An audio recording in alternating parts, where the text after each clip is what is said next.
ज्योतिर्मय media house सविनय सादर करत आहे श्री अरविंद आणि श्री माताजी यांच्या तत्वज्ञानावर आधारित एक चिंतन. पूर्णयोगाचे अंतरंग.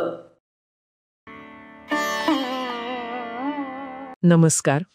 आज आपण श्री अरविंदांच्या विचारांमधून एका महत्वाच्या संकल्पनेबद्दल बोलणार आहोत, साक्षात्कार.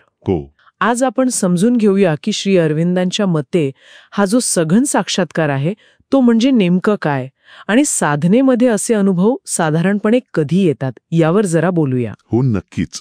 सुरुवात सघन साक्षात्कार म्हणजे काय यानेच करूया. हो. श्री अरविंद इथे फार स्पष्टपणे सांगतात, म्हणजे जेव्हा आपल्याला साक्षात्कार झालेली गोष्ट, मग ती सगुण ईश्वर असो किंवा निर्गुण ब्रह्म किंवा अगदी आपला आत्मा, ही आपल्याला आपल्या आजूबाजूच्या इतर कुठल्याही भौतिक गोष्टींपेक्षा जास्त खरी, जास्त जिवंत आणि आपल्या चेतनेच्या अगदी जवळची वाटते. अच्छा. तेव्हा त्याला ते सघन साक्षात्कार असं म्हणतात. ही म्हणजे केवळ कल्पना नाहीये, तर एक अत्यंत तीव्र, थेट अनुभूती आहे. अच्छा. म्हणजे हा फक्त एक विचार नाहीये किंवा कोणती तरी भावना नाहीये, तर ती एक प्रत्यक्ष अनुभूती आहे जी आपल्याला बाहेरच्या जगापेक्षाही जास्त खरी वाटते. अगदी जास्त वास्तविक. हे खूपच म्हणजे गहन वाटतंय. पण मग असा अनुभव साधनेमध्ये नेमकं कधी येतो? श्री अरविंद काय सांगतात? म्हणजे हे सुरुवातीलाच मिळतं का? नाही. आणि इथेच श्री अरविंद आपल्याला एक महत्वाचा मुद्दा सांगतात. ते अगदी स्पष्ट करतात की असा सघन साक्षात्कार, तो कुठल्याही स्वरूपाचा असो, सहसा साधनेच्या अगदी सुरुवातीच्या काळात नाही मिळत किंवा पहिल्या काही वर्षांमध्ये पण नाही. खरं तर अनेक वर्ष प्रामाणिक साधना करून सुद्धा तो लगेच येईलच असं नाहीये. सुरुवातीला मिळणं हे तर म्हणजे खूपच दुर्मिळ समजायला पाहिजे. मग त्यांनी स्वतःच्या अनुभवाबद्दल काही सांगितलंय का? म्हणजे त्यांना स्वतःला हा अनुभव कधी आला? हो. त्यांनी स्वतःचं उदाहरण दिलं आहे. ते सांगतात की त्यांना एक प्रारंभिक अनुभव लंडनमध्ये असताना आला होता म्हणे. अच्छा. पण त्यानंतर तब्बल 15 वर्षांनी, म्हणजे त्यांची योगसाधना जेव्हा पद्धतशीरपणे सुरू झाली, त्याच्या 5व्या वर्षी त्यांना हा सघन साक्षात्कार अनुभवता आला. बापरे. 15 वर्षांनी आणि साधनेच्या 5व्या वर्षी. हो. आणि गंमत म्हणजे ते स्वतः ह्याला खूपच असाधारणपणे लवकर आलेला अनुभव मानतात. काय सांगताय? हो. जणू काही ती जलदगती ट्रेन पकडल्यासारखं झालं असं ते म्हणतात. अर्थात ते हेही मान्य करतात की याहूनही लवकर अनुभव आलेली उदाहरणं आहेत, पण ती सामान्य नाहीत, ती खूप विरळा आहेत. हे ऐकून खरंच अनेकांना जरा बरं वाटेल. कारण काय होतं की अनेक जण साधनेत येतात आणि लगेच काहीतरी मोठं, काहीतरी विलक्षण घडेल अशी अपेक्षा ठेवतात. बरोबर. म्हणजे सुरुवातीलाच अशा मोठ्या साक्षात्काराची अपेक्षा करणं किंवा तो मिळाला नाही म्हणून निराश होणं, हे श्री अरविंदांच्या मते म्हणजे योग्य नाही असं म्हणायचं का? अगदी तसंच. त्यांचं म्हणणं आहे की बहुतेक जे अनुभवी योगी आहेत किंवा साधक आहेत, ते हेच सांगतील की बाबा पहिल्या काही वर्षांमध्ये धीम्या पण स्थिर गतीने प्रगती होईल, अशी अपेक्षा ठेवणं हे जास्त खरं आहे, जास्त वास्तववादी आहे.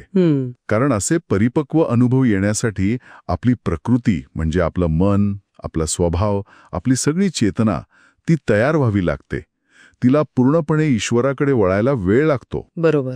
अर्थात काही पूर्वतयारी करणारे अनुभव, काही झलक देणारे अनुभव लवकर येऊ शकतात, पण त्यासाठी सुद्धा जाणीवपूर्वक प्रयत्न आणि समर्पण लागतंच. आणि मला वाटते इथेच साधकाच्या वृत्तीचा मुद्दा येतो, नाही का? श्री अरविंद म्हणतात की जे लहान सहान प्रगतीने पण कृतज्ञ राहतात, आनंदी राहतात, छोटी छोटी पावले उचलायला तयार असतात, हो, त्यांची प्रगती उलट जास्त वेगाने आणि खात्रीने होते म्हणे. हे कसं काय? बरोबर. त्यांचं निरीक्षणच तसं आहे. ते म्हणतात की जे साधक प्रत्येक पावलावर समाधानी असतात, म्हणजे जे काही थोडं मिळालं त्याबद्दल पण कृतज्ञता ठेवतात, ते त्या लोकांपेक्षा जास्त चांगली आणि जलद वाटचाल करतात, जे सतत कुरकुर करतायत की अरे मला अजून ते मोठं काय मिळालं नाही, किंवा निराश होतात. श्री अरविंद म्हणतात की त्यांना साधकांच्या बाबतीत नेहमी हाच अनुभव आला आहे. त्यांच्या मते आशा, उत्साह आणि श्रद्धा ही त्रिसूत्री टिकवून ठेवणं खूप महत्वाचं आहे. आशा, उत्साह आणि श्रद्धा. हो. ही सकारात्मकता काय करते तर अधिक मोठ्या शक्यतांना आपल्या आयुष्यात आणि साधनेत जणू काही आमंत्रण देते. अधीरतेमुळे उलट अडखळे येऊ शकतात प्रगतीमध्ये. तर एकंदरीत या चर्चेतून काय स्पष्ट होते असं वाटतं की सघन साक्षात्कार ही एक अत्यंत गहन, परिवर्तन घडवणारी अनुभूती आहे, यात शंका नाही. नाही, नक्कीच. पण ती साधनेच्या सुरुवातीलाच मिळेल अशी अपेक्षा करणं हे खरं नाही. बरोबर नाही. त्यासाठी अनेकदा खूप वेळ लागतो, सातत्यपूर्ण प्रयत्न लागतात आणि खुद्द श्री अरविंदांनी स्वतःचा अनुभव जो साधनेच्या 5व्या वर्षी आला तो सुद्धा विलक्षण जलद मानला आहे, हे लक्षात घेण्यासारखं आहे. अगदी. आणि सर्वात महत्वाचा मुद्दा म्हणजे साधकाची वृत्ती. तो उतावळापणा, ती अधीरता, त्यापेक्षा कृतज्ञता, छोट्या प्रगतीतला आनंद आणि सातत्याने लहान लहान पावले उचलण्याची तयारी ही साधना मार्गावर जास्त उपयोगी ठरते.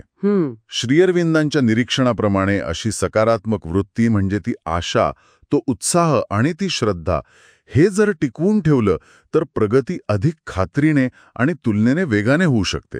हो. पण इथे एक विचार करण्यासारखा प्रश्न नक्कीच उरतो ॲलेफाईन, की साधनेत अपेक्षित अनुभव जेव्हा लगेच येत नाहीत तेव्हा ही आशा, उत्साह आणि श्रद्धा नेमकी कशी टिकवून ठेवायची? बरोबर. हा महत्वाचा प्रश्न आहे. हो, यावर प्रत्येकाने विचार करायला हरकत नाही.